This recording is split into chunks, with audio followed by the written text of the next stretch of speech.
इकडे ना मी शेवग्याची भाजी बनवली होती आणि इकडे मी रवा गाळून घेतला। आता इकडे पाणी ठेवलं आणि त्याच्यामध्ये साखर टाकून त्याचा पाक बनायला ठेवला।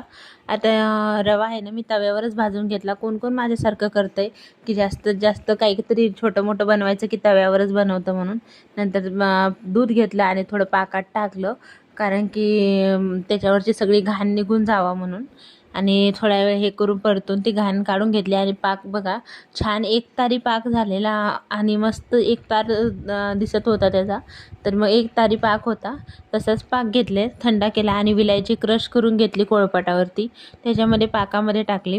आणि नंतर ना मी थोडे काजू बदाम मिक्सर आपलं बारीक केले, क्रशच केले होते आणि भाजलेल्या रव्यामध्ये छान टाकून घेतले आणि मिक्स करून घेतले। नंतर मग नाही का जे पाक बनवलेला होता ना ते पण थोडा थोडा त्याच्यामध्ये टाकून घ्यायचा, ॲड करून घ्यायचा आणि त्याच्यामध्ये छान असं मिक्स करायचं। एकदम नाही पाक टाकायचा, थोडा थोडाच टाकायचं बरं का, थोडा थोडा पाक टाकायचा। आता प्रत्येकजण आपापल्या पद्धतीने मोदक बनवतं, आता मी अशा पद्धतीने बनवले। त्यामध्ये एक ताट घेतलं आणि त्याला तेल लावलं आणि तेल लावल्याच्यानंतर तेल तूप तुम्ही काहीही लावू शकता। आणि ह्याला कसं आहे ना की तुम्ही तेलात बनवा किंवा तुपात बनवा आणि रवा भाजतानाही तुम्हाला तेल घ्यायचं का तूप घ्यायचं ही तुमची चॉईस आहे पूर्ण।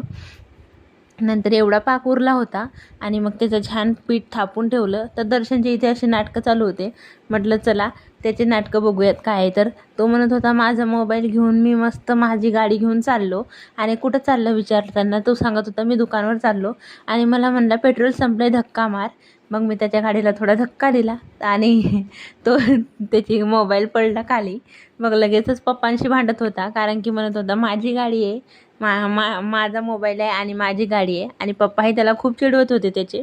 मग नंतर थोडा वेळ त्यांचं खेळणं चालूच होतं, तोपर्यंत मी म्हटलं काम आवरून घ्यावा। मग भांडे पडले होते खूप सारे, मग संध्याकाळचं जेवण वगैरे झालं, भांडे पण घासायचे होते, भांडे घासले। सर्व भांडी संपल्याच्या नंतर मग म्हटलं नंतर मी आता मोदक हे करायला घेते। थोडंसं मी त्यातलं काढलं होतं आणि देवाला प्रसाद ठेवला होता मोदक बनवून।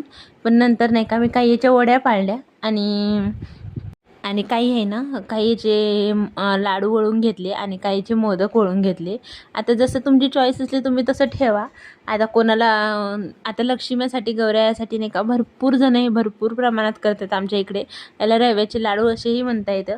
पण पाकामध्ये असं हे करून करतात, असं नाही की खूप सारं तूप वगैरे लागेलेला, काहीच नाही, जे आपल्या घरात आहे ते चालते किंवा नसलंही तरी बी चालते। आणि असे लाडू वळून घेतले। मग कशी वाटली ही रेसिपी तुम्हाला बरं नक्की सांगा। आणि खूप छान असे टेस्टला ते एवढे भारी होते ना, कारण की माझ्या मुलानं ते अजिबात सोडलेच नाही, खाऊनच टाकले।